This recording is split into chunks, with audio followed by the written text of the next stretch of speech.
Trump puede provocar una crisis inmobiliaria en 2025. ¿Te has parado a pensar qué pasa con las deportaciones masivas que se están llevando a cabo? Podría haber menos gente disponible para trabajar en la construcción, ¿verdad? Y si faltan manos para construir, las casas nuevas pueden volverse más caras. Otra cosa, si hay despidos en el sector público, eso podría llevar a más gente que no pueda pagar su hipoteca, y por tanto, a más casas embargadas. Y esto sin contar con qué materiales de construcción están subiendo de precio, lo que también encarece todo el proceso. Vamos, que construir una casa puede empezar a costar un riñón, y no es broma. Pero vamos a ir paso a paso, porque hay 5 cambios económicos que están afectando directamente al mercado de la vivienda. ¿Cuáles son? Pues ahí van. Primero, las deportaciones masivas. Segundo, los despidos de empleados públicos. Tercero, los aranceles en el mercado inmobiliario. Cuarto, todo el lío que hay con las tasas hipotecarias, que no sabemos si suben, si bajan o bailan salsa. Y quinto, la privatización de Fannie Mae y Freddie Mac, 2 gigantes del mundo de las hipotecas en Estados Unidos. ¿Por qué es importante que te quedes hasta el final? Porque todo esto está conectado. Primero, las deportaciones masivas. Aquí no vamos a hablar de política, no nos interesa.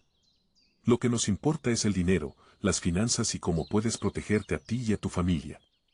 Porque, seamos sinceros, no podemos depender de que la Casa Blanca nos solucione la vida, ¿verdad? Pues bien, la administración de Trump está llevando a cabo deportaciones masivas de inmigrantes indocumentados. Y esto, aunque no lo parezca, afecta al mercado de la vivienda. ¿Cómo? El mercado inmobiliario, como cualquier otro, es un juego de oferta y demanda. Si hay más vendedores que compradores, es decir, más oferta que demanda, los precios tienden a bajar porque los vendedores compiten entre sí para atraer a los pocos compradores que hay. Pero si hay más compradores que vendedores, más demanda que oferta, entonces los precios suben porque los compradores se pelean por las pocas casas disponibles, ofreciendo más dinero. Es como una subasta, pero con casas. Ahora, ¿qué tiene que ver esto con las deportaciones? Pues resulta que, según el Centro de Investigación Pew, el 21% de los trabajadores de la construcción son inmigrantes indocumentados. Sí, 1 de cada 5. Y si una gran parte de ellos son deportados, ¿qué pasa? Pues que puede faltar mano de obra para construir casas nuevas. Y si faltan trabajadores, las empresas de construcción tienen que pagar más por los que quedan, lo que encarece el coste de construir una casa. Resultado, menos casas nuevas en el mercado y probablemente precios más altos. Ahora hablemos del lado de la demanda. Si la gente es deportada, hay menos personas que necesitan un techo sobre su cabeza. Eso significa menos inquilinos potenciales y menos compradores de viviendas. Sin embargo, las deportaciones no son algo nuevo. Para que te hagas una idea, durante su primer mandato, Trump deportó a más de 1,5 millones de personas. Eso es aproximadamente la mitad de las 2,9 millones de deportaciones llevadas a cabo durante el primer mandato de Barack Obama. Menos que las 1,9 millones del segundo, aunque sí está a la par con las 1,49 millones de deportaciones de Biden. Ahora, la pregunta es, ¿cuántas personas deportará Trump en su segundo mandato? Lo único que sabemos es que ha dicho que serán más. Algunas estimaciones hablan de hasta 1 millón de personas al año, pero habrá que ver qué pasa realmente. ¿Qué nos dice esto? Que las deportaciones no son algo nuevo y que quizás no afecten a la demanda de viviendas de manera tan drástica como podríamos pensar. A menos que las cifras de deportaciones sean muy diferentes a las de los últimos años, lo cual podría pasar, pero todavía no lo sabemos. Lo que sí sabemos es que, si la gente se va del país, hay menos demanda de viviendas posibles porque hay menos personas que las compran. ¿En qué medida? Eso todavía está por verse. Ahora que entendemos cómo las deportaciones pueden afectar al mercado inmobiliario, hablemos de cómo los despidos en el gobierno pueden influir en este mismo mercado. El gobierno de Estados Unidos está muy endeudado. Cuando tienes mucha deuda, tienes 2 opciones: aumentar tus ingresos, en el caso del gobierno recaudar más impuestos, o reducir tus gastos. Y cuando hablamos de reducir gastos, nos referimos a recortes en el sector público, lo que incluye despidos de empleados federales. Esto, a su vez, puede afectar al mercado de la vivienda, pero eso lo veremos más tarde. De hecho, Trump prometió aprobar una reforma fiscal con nuevas exenciones impositivas para millones de estadounidenses, es decir, reduciría los impuestos para muchas personas y empresas. Así que, por ahora, no parece que vayan a aumentar los ingresos fiscales. Aunque podrían hacerlo a través de aranceles, esos impuestos que se ponen a los productos que vienen de otros países, pero eso es otro tema, y no vamos a entrar en ello ahora. Mírate nuestros vídeos donde lo explicamos. Lo que sí está claro es que el gobierno está más enfocado en recortar gastos. La administración Trump ha estado trabajando con DOJ, el Departamento de Eficiencia Gubernamental, para encontrar áreas donde se pueda ahorrar dinero. Esto incluye cosas como descubrir que la Fuerza Aérea pagó 80 veces el precio habitual por un dispensador de jabón. Si has leído bien, 80 veces más. Pero también podría significar despedir a departamentos enteros que trabajan para el gobierno. ¿Y por qué es importante esto para el mercado inmobiliario? Pues porque si miles de personas pierden su trabajo, ya sea en una empresa privada o en el gobierno, esas personas pierden sus ingresos. Además que no es lo mismo que si te quedas sin trabajo en Apple, Amazon o Meta. Si te despiden de una empresa privada, puedes buscar otro trabajo en el mismo sector. Pero si pierdes tu trabajo en el gobierno, puede que no haya tantas opciones disponibles, especialmente si hay recortes masivos. Y eso afecta directamente a tu capacidad para pagar una casa o incluso para mantener la que ya tienes. Si mucha gente pierde su trabajo, es probable que no estén pensando en comprar una casa nueva. De hecho, podrían tener problemas para seguir pagando la hipoteca de la casa en la que ya viven. Esto significa que si seguimos viendo despidos masivos, la demanda de viviendas podría bajar, al menos en el corto plazo. Porque, vamos, si te despiden, lo último que quieres hacer es salir a comprar una casa nueva, ¿no? Por el lado de la oferta, si te despiden, podrías verte en una situación muy complicada. Imagina que tienes una hipoteca y de repente te quedas sin ingresos. Si tienes algo de dinero ahorrado, podrías decidir vender tu casa para tener algo de efectivo y cubrir tus gastos. Pero si no puedes venderla o no encuentras comprador, podrías enfrentarte a una ejecución hipotecaria, que es cuando el banco se queda con tu casa porque no puedes seguir pagando la hipoteca. Vamos, que es un lío gordo. Pero aquí hay un problema. Todavía no sabemos cuántos despidos habrá ni cómo va a reaccionar la economía ante esto. Y es algo que tendremos que vigilar durante los próximos 12 a 18 meses. Ahora, hablemos de los aranceles. Porque esto es muy interesante y mucha gente no le está prestando atención. Canadá es uno de los mayores proveedores de madera a Estados Unidos. ¿Y qué necesitas para construir casas? Exacto, madera. Pues bien, el 1 de febrero de 2025, Trump impuso aranceles a las importaciones de Canadá y México de un 25%, incluyendo la madera. Esto significa que si vas a construir una casa, la madera que necesitas podría costarte un 25% más.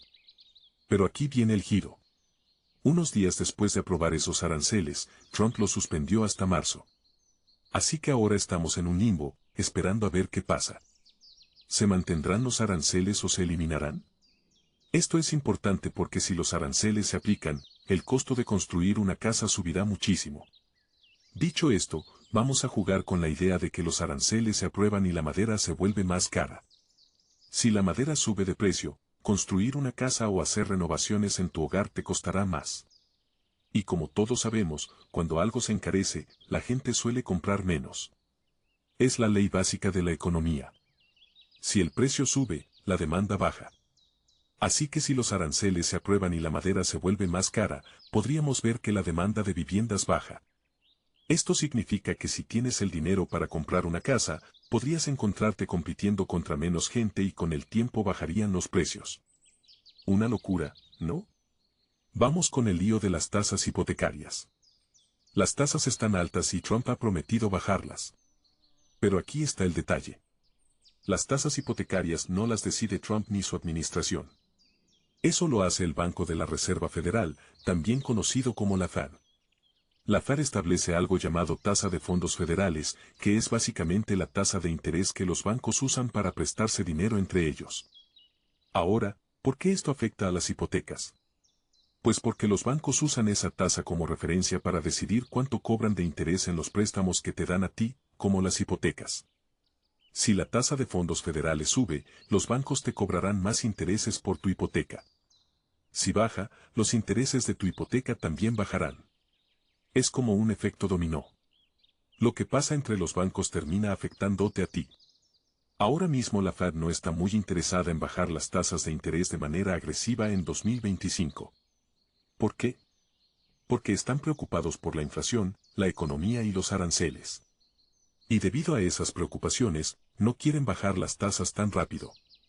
Esto significa que, aunque Trump haya prometido tasas hipotecarias del 3%, la realidad es que, con la información que tenemos hoy, parece bastante difícil que eso ocurra.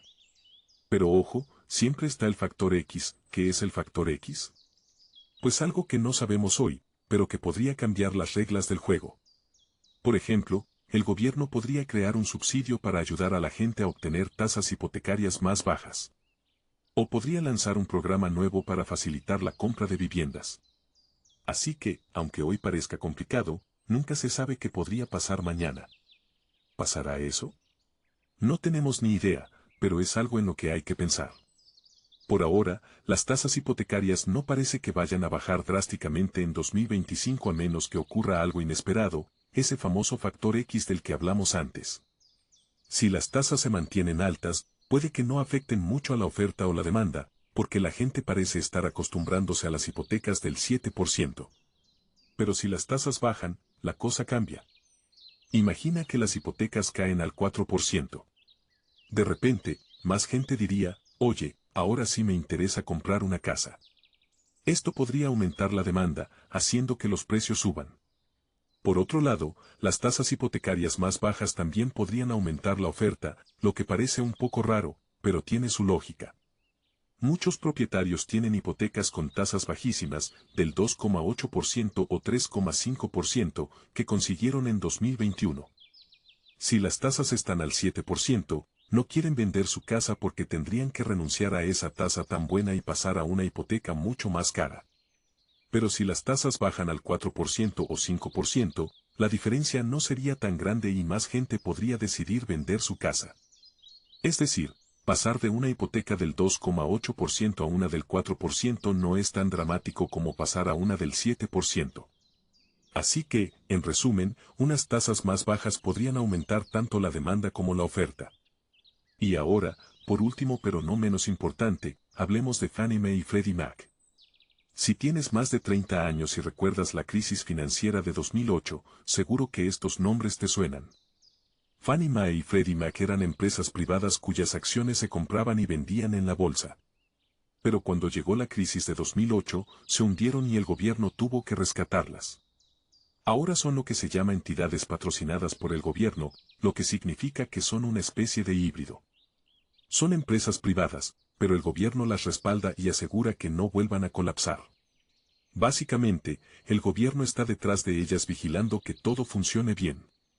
Ahora, quizá te estés preguntando, ¿qué diablos son Fannie Mae y Freddie Mac? Según la Agencia Federal de Financiamiento de la Vivienda, desempeñan un papel importante en el sistema de financiación de la vivienda ya que proporcionan liquidez, estabilidad y asequibilidad al mercado hipotecario. Pero seguro que después de leer esto, estás más confundido que antes. No te preocupes, vamos a desmenuzarlo. Imagina que quieres comprar una casa. Vas al banco y pides una hipoteca. El banco te presta el dinero, pero aquí viene el truco. Los bancos no quieren esperar 30 años, el plazo típico de una hipoteca, para recuperar ese dinero. ¿Por qué? Porque si tienen que esperar décadas para que les devuelvas el préstamo, no pueden seguir prestando dinero a otras personas. Se quedarían sin efectivo y el sistema se atascaría. Entonces, ¿qué hacen los bancos? Pues te venden la hipoteca. Sí, como lo oyes. Toman tu hipoteca y se la venden a Fannie Mae y Freddie Mac. A cambio, Fannie Mae y Freddie Mac les dan el dinero al banco, más un poco de ganancia. De esta manera, el banco recupera su dinero rápidamente y puede seguir prestando a más gente. Es como un círculo. Tú pides un préstamo, el banco te lo da, luego vende tu préstamo a Fannie Mae o Freddie Mac y así el banco tiene liquidez para seguir prestando. Si Fannie Mae o Freddie Mac se privatizan y dejan de estar respaldados por el gobierno, la cosa cambia. Al ser empresas privadas, tendrían que ser más cuidadosas con el dinero que invierte. Imagina que ya no pueden contar con el gobierno para cubrir sus pérdidas si algo sale mal. Entonces, si alguien no paga su hipoteca, ellas tendrían que asumir esa pérdida. Para protegerse, serían más exigentes a la hora de comprar hipotecas a los bancos. Es decir, solo comprarían las hipotecas más seguras, las de gente con buenos ingresos y buen historial crediticio. Esto crea un problema para los bancos. Si Fannie Mae y Freddie Mac no les compran todas las hipotecas que quieren vender, los bancos se quedarían con un montón de préstamos en sus manos. Y eso es un riesgo, porque si la gente no paga, los bancos pierden dinero. Para compensar ese riesgo, los bancos tendrían que subir las tasas de interés que cobran a la gente que pide préstamos para comprar casas. Es decir, las hipotecas serían más caras para todos. Como dice CNBC, la privatización de Fannie Mae y Freddie Mac puede significar para los compradores de viviendas e inversores que los bancos les exijan una tasa de interés más alta para compensar el riesgo. Al fin y al cabo, si algo sale mal, los bancos tendrían que asumir más responsabilidad.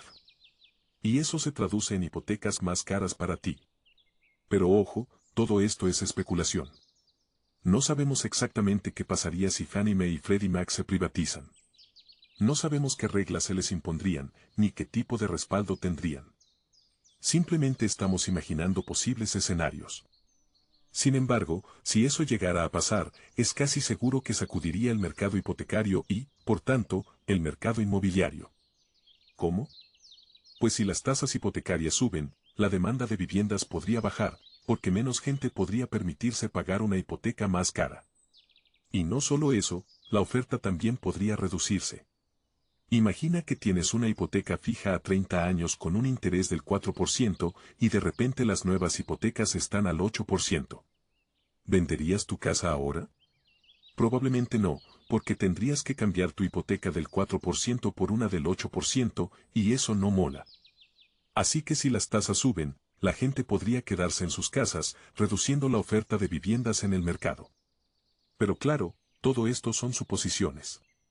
No sabemos exactamente cómo afectaría esto al mercado ni en qué medida. Y aquí entra en juego el factor X, ese elemento desconocido que siempre puede cambiar las reglas del juego. Por ejemplo, el gobierno podría tomar medidas para evitar que las tasas hipotecarias suban demasiado o para proteger a los compradores de viviendas. Por ejemplo, podría introducir nuevas regulaciones que limiten cuánto pueden subir los bancos las tasas de interés. O podría crear programas de ayuda para que la gente pueda seguir pagando sus hipotecas incluso si las tasas suben. Pero también podría pasar algo que ahora mismo no podemos prever, algo que cambie las reglas del juego por completo. Y no podemos olvidar lo que pasó durante la crisis financiera de 2008. En aquel entonces mucha gente perdió sus casas, muchas empresas tuvieron que ser rescatadas y al final todo el coste recayó sobre los contribuyentes teniendo que pagar más impuestos y con menos beneficios sociales. Fue un desastre enorme y es algo que no queremos.